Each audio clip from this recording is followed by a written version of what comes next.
Hi and welcome to Best in Tesla News, episode 268. We have a new version of the Tesla Model Y coming to market, and the industry is reacting to Trump's 25% tariffs, and Tesla might be ready to send shockwaves through the industry in June, as employees might have revealed a big secret. And we have some more positive news about getting full self-driving to Europe. And we see this week some of the Chinese EV brand is also struggling. And we see Croc embedded into another social platform beside X for the first time. And Tesla is once again opening new markets. And the competition is coming to hand over some more money to Tesla. All of this and much more in today's episode. Let's dive right in.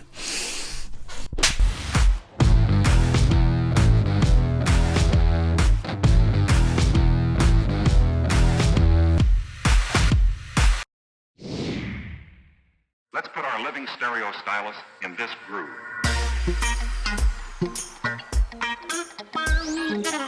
Tesla is coming out with a new version of the Tesla refreshed Model Y, but before you get all too excited, it is only for the Singapore market.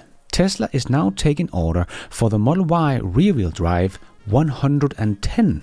A special version of the new Model Y that is $3,000 cheaper and custom made for Singapore. The new variant has 110 kilowatt of power instead of 255 kilowatt in the Model Y rear-wheel drive. This qualifies the car for a Category A certificate of entitlement, or COE, instead of being assigned to the Category B like the 255 kilowatt version. The tuned-down Model Y is priced $3,026 below the 255 kilowatt version. However, this excludes the cost of the COE, which the buyer needs to register the car. This translates to saving of over $19,000 in road tax over a 10 years lifespan of the COE.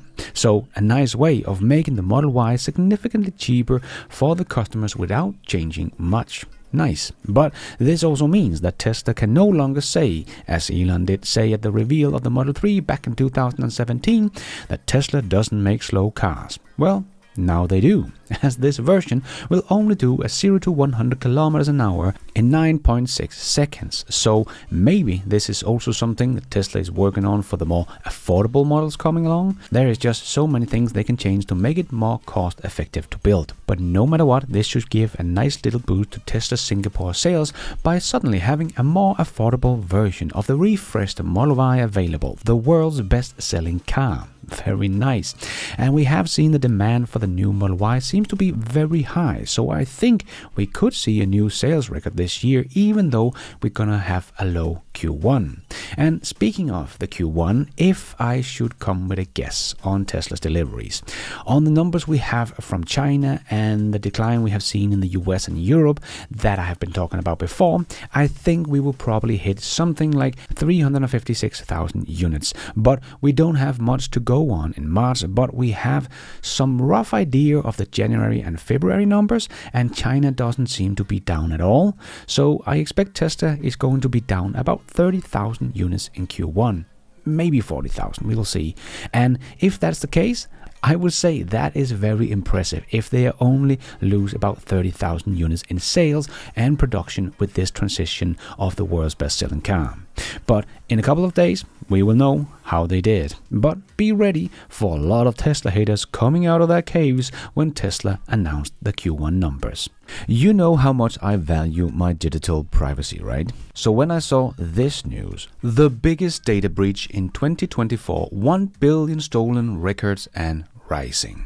It's unsettling because this isn't just any data. It's deeply personal stuff like real names, online alias, social security numbers, where you live, where you have been, what you do online, and more. Imagine if login details, social security numbers, or bank details fell into the wrong hands. It's a recipe for disaster, like identity theft. Huge loans has even been taken under people's names without them even knowing about it. And where does these data theft get your info? Likely from data brokers who trade personal info like it's just another commodity. But here's the kicker. There's a way out. You can actually request to have your data erased from these broker databases. Sounds simple, right?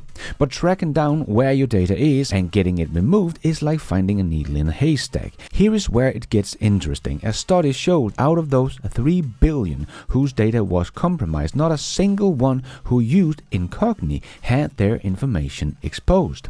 That's why I teamed up with Incogni, the sponsor of today's video. Incogni takes the hassle out of this process. They contact the data brokers for you, insist on your data removal, and handles any pushback. With their family and friends option, you can protect up to 4 people under one plan. And they're quick too. Within minutes, they identified 46 databases with my information and started cleaning out 13 immediately. But Incogni doesn't just remove data once. It repeatedly scans and sends fresh requests to prevent brokers from re-adding your information, offering an ongoing protection as new brokers emerge or old one resurface your data. As you can see on my dashboard here, now they have found 73 databases and have cleared 67 and 6 are in progress. You can even find a list of every database they have found your data in. So if you're ready to claim back your privacy, check out the link below. It supports this channel and gets you a hefty 60% off if you use the code BESTINTESLA at checkout. Enjoy, my friends, and a big thanks to Incogni for sponsoring this video. As I shared in my Overflow news show this week, Trump has signed a 25% tariffs into law, shaking the auto industry. But we are seeing automakers and countries already reacting. Britain is trying to avoid the new 25% tariffs that the US state has put in place. These tariffs were announced by the US President Donald Trump and would start on April 3rd, 2025. They include 25% tax on cars and light trucks imported to the US. Britain's Finance Minister Rachel Reeves said the UK is working hard to talk to the US and get an exception. She thinks that Britain should be excused because both countries already trade a lot with each other fairly. The US is the second biggest buyer of British cars, so these tariffs could hurt British car makers like Jaguar Land Rover, Rolls-Royce and Aston Martin. Reeves also mentioned that the UK might look to change some rules about electric vehicle subsidies to help British car makers instead and probably hurt Tesla. She doesn't want to start a trade war and is hoping to solve this through negotiation in the next few days. The European Commission says it's crafting a robust and well-calibrated counter to the fresh US import tariffs on vehicles. But the EU seems to be ready for a trade war, as the Commission spokesperson expressed regrets over the coming duties. The EU's response aimed to pack a punch while staying measured, though no exact timeline was shared. The move signals a brewing trade clash with the EU determined to shield its car makers, like Germany and Italy, who rely heavily on the US market. And one of the automakers that could be hit the hardest, according to AJ, is Mercedes, as he wrote. The US account for 16% of sales. However, the US comprises high-value vehicles. A lot of cheaper Mercedes like the A and the B class aren't even sold in the US. This makes the US sales much more valuable than what the 16% volume contribution suggests. Mercedes will be amongst the hardest hit automakers since Mercedes has both. Firstly, one of the lowest average US contents, about 4% on simple average across all 34 models, and only 14 models are US assembled. However, Mercedes' financial performance has been weak for 6 consecutive quarters. The traditional weak Q1 is unlikely to provide short-term respite. Another automaker that seems to react to the trade wars is Hyundai, as Hyundai to announce $21 billion US investment.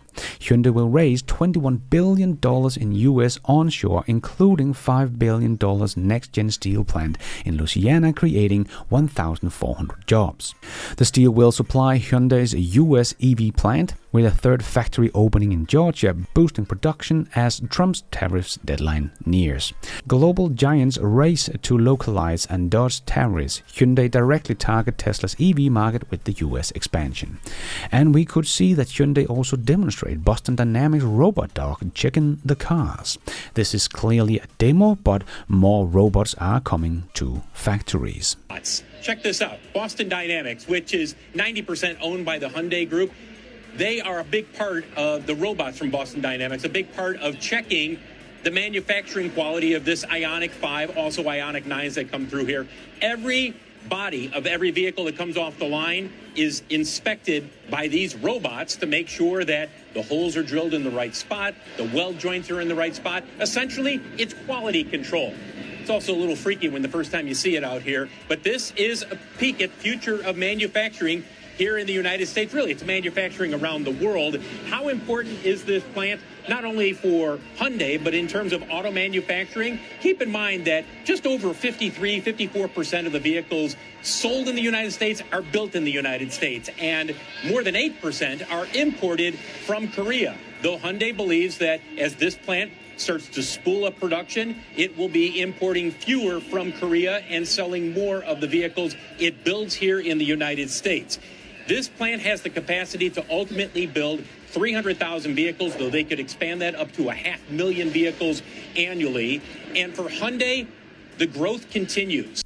But we also have countries reacting to the tariffs in trying to negotiate with the US, as India and Vietnam is to cut tariffs on US products including cars and gas to avoid President Trump's reciprocal tariffs. And Vietnam also wants to approve Starlink as well. So it seems like the tariffs have the effect that Trump was hoping for in these scenarios.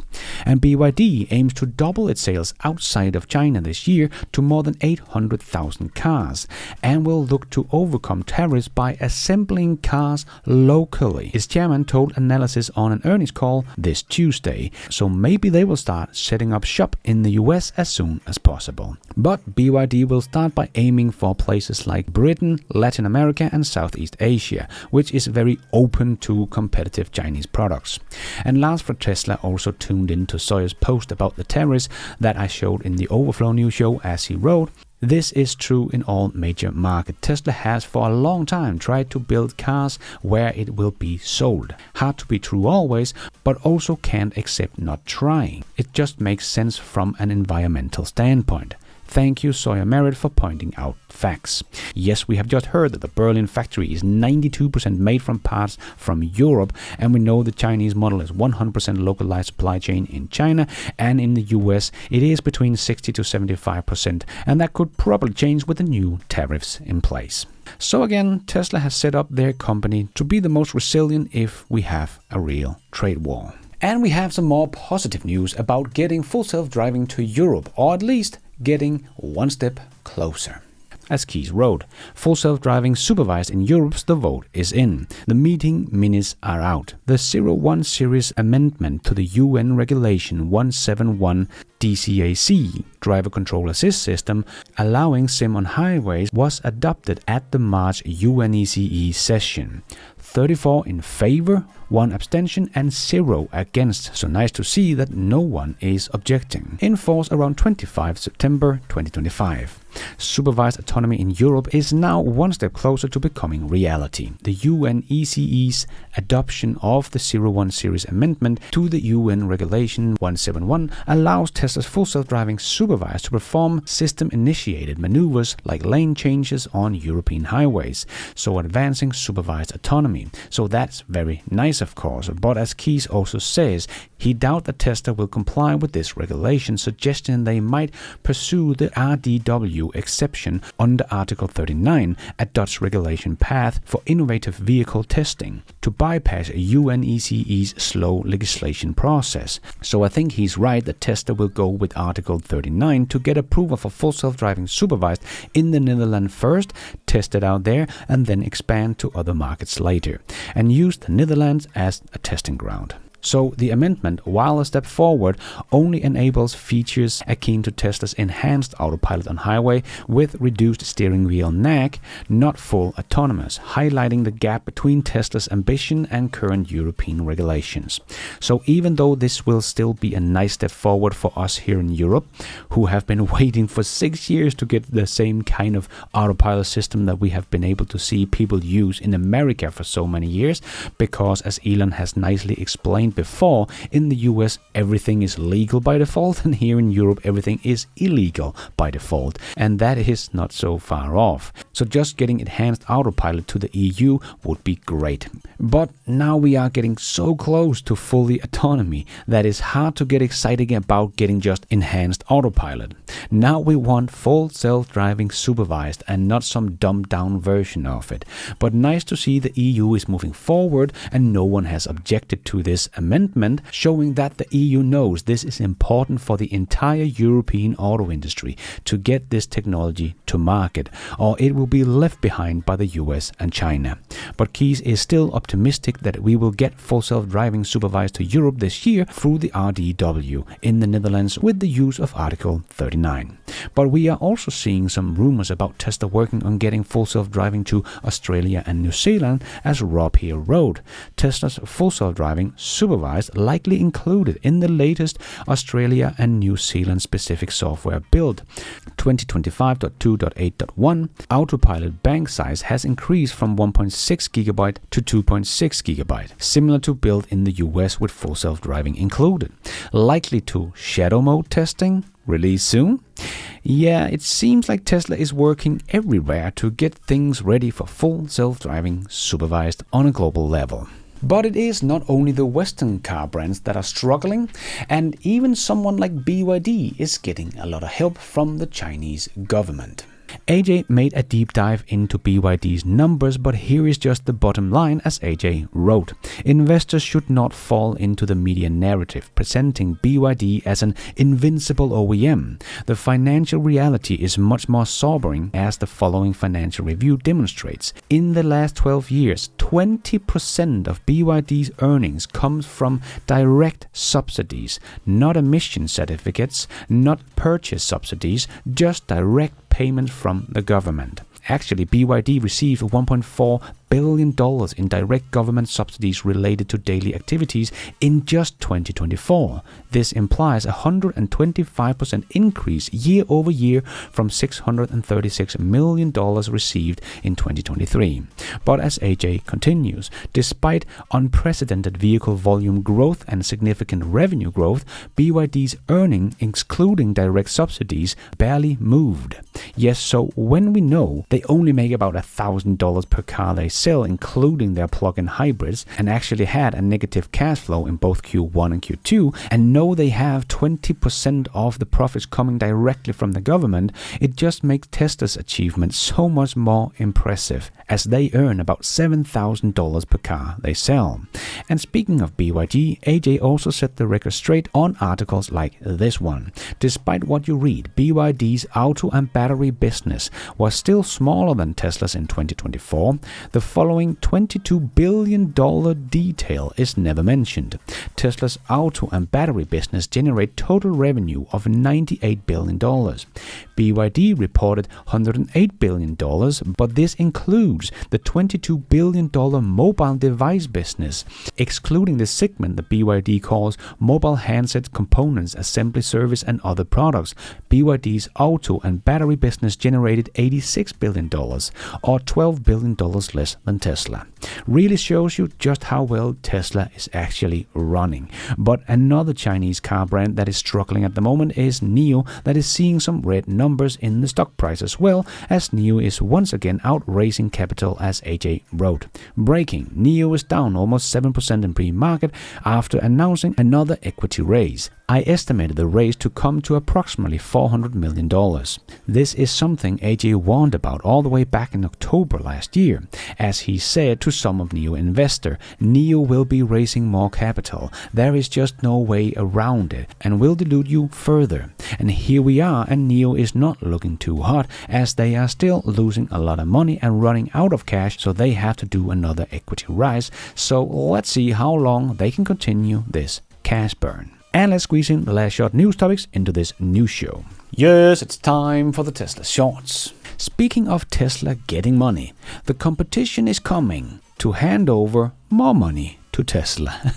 Yes, Honda and Suzuki are this month joining Stellantis, Ford, Toyota, Mazda and Subaru in buying credits from Tesla. Looking like the credit business is going to be quite good this year. And renewable energy is taking over as 92.5% or 485 gigawatt of all new electricity generation capacity worldwide brought online in 2025 was from wind, water and solar.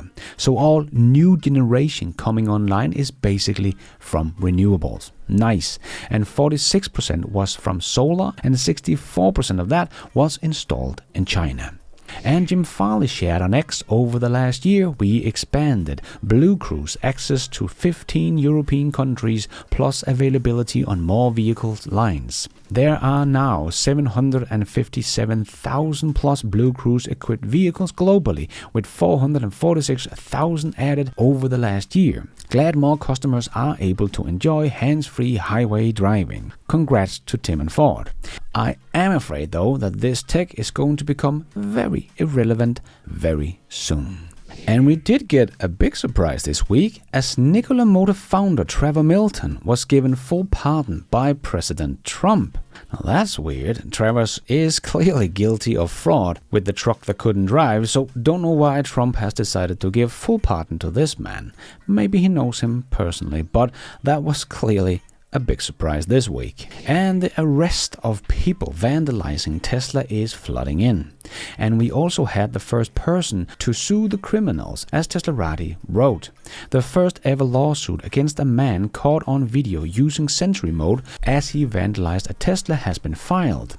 An anonymous Tesla owner has sued Rafael Hernandez, who was arrested after Sentry mode caught video of him keying a vehicle. The plaintiff is suing for infliction of emotional distress, mental anguish, lost wages and property damage. And Elon replied, "Great." Yes, these criminals are just a bunch of cowards. Suddenly, not so tough when the police shows up.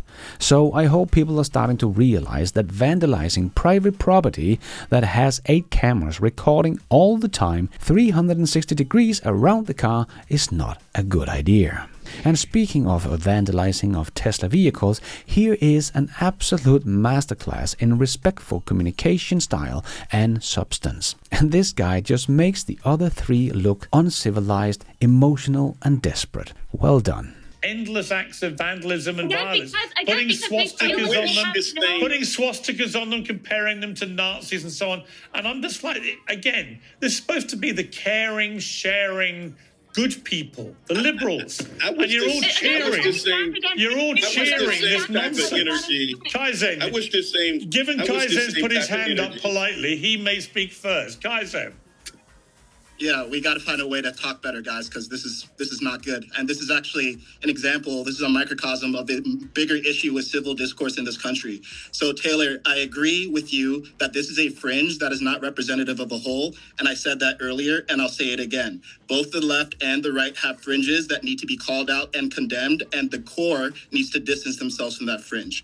I think what Pierce is saying is that when you have people clapping on multiple late-night comedy shows about Tesla's getting vandalized, it's indicative of a zeitgeist that is sympathetic to hostile acts of aggression toward people who are middle-class citizens who are having their private property be vandalized. Yes. And Max reminded us all that with an electric car, every house is a gas station and 3x cheaper per mile.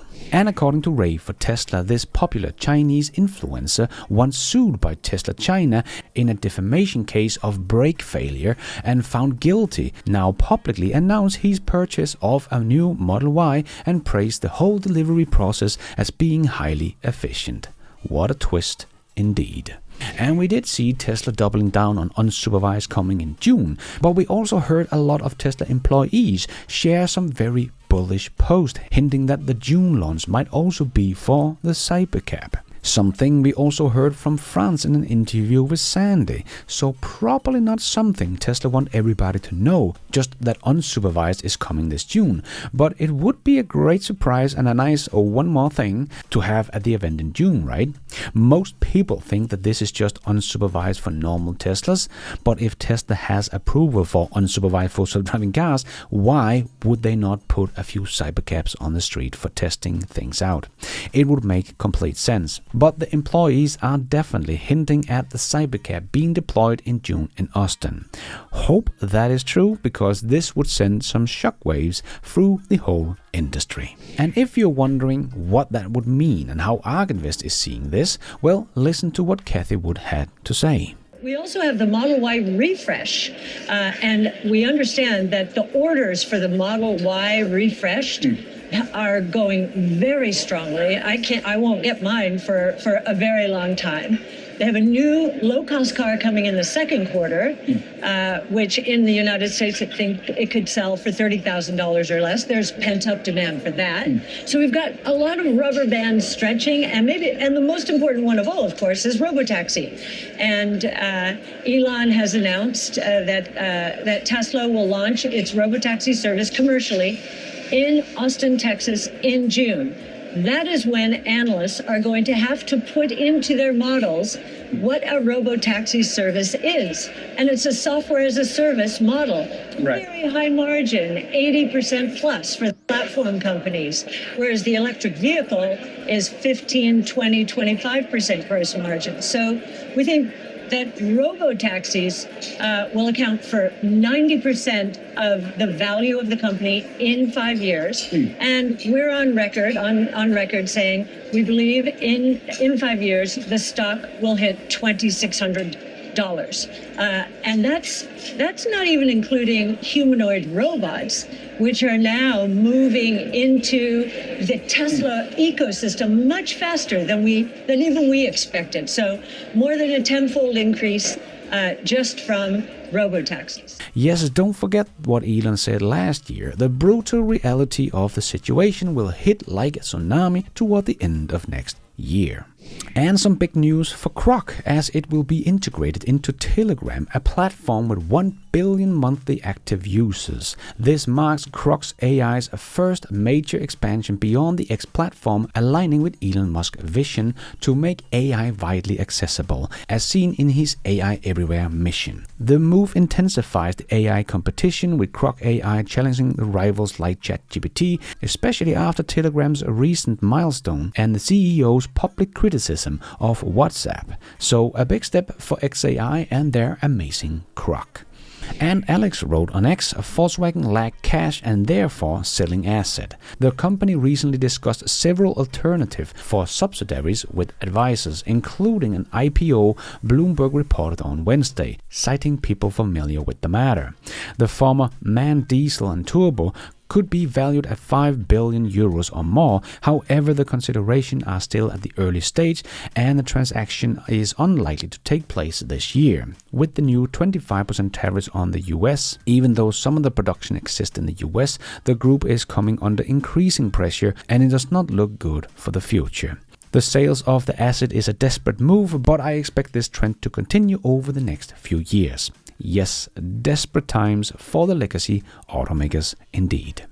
And Tesla is opening up a new market, as Tesla will officially enter Saudi Arabia, and the event will be held on April the 10th, so yet another new market for Tesla to enter. Nice.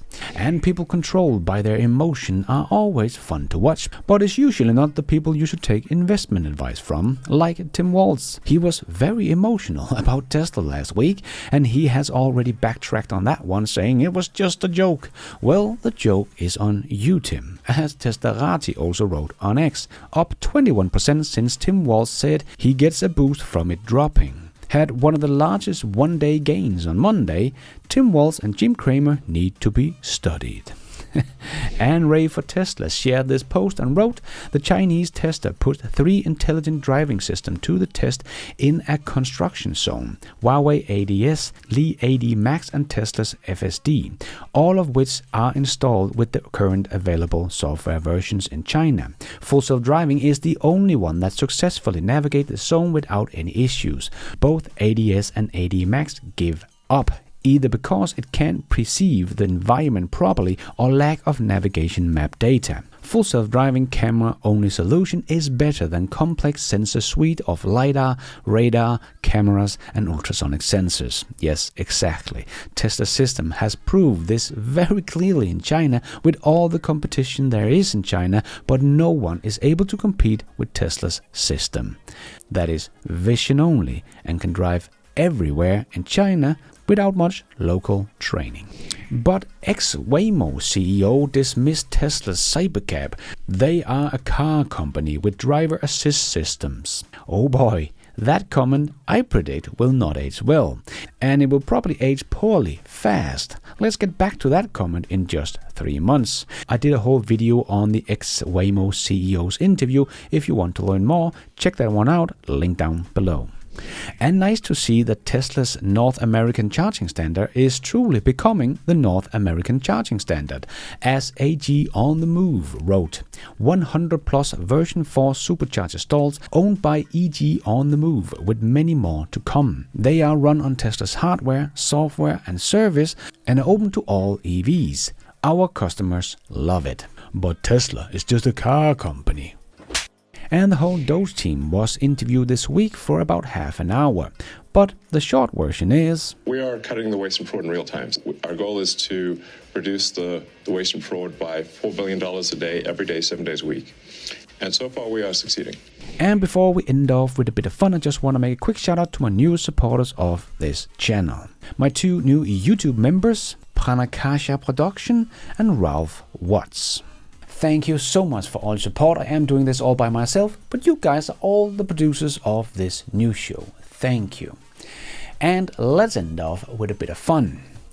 You know, if you want to be better at something specific, you need to train specifically.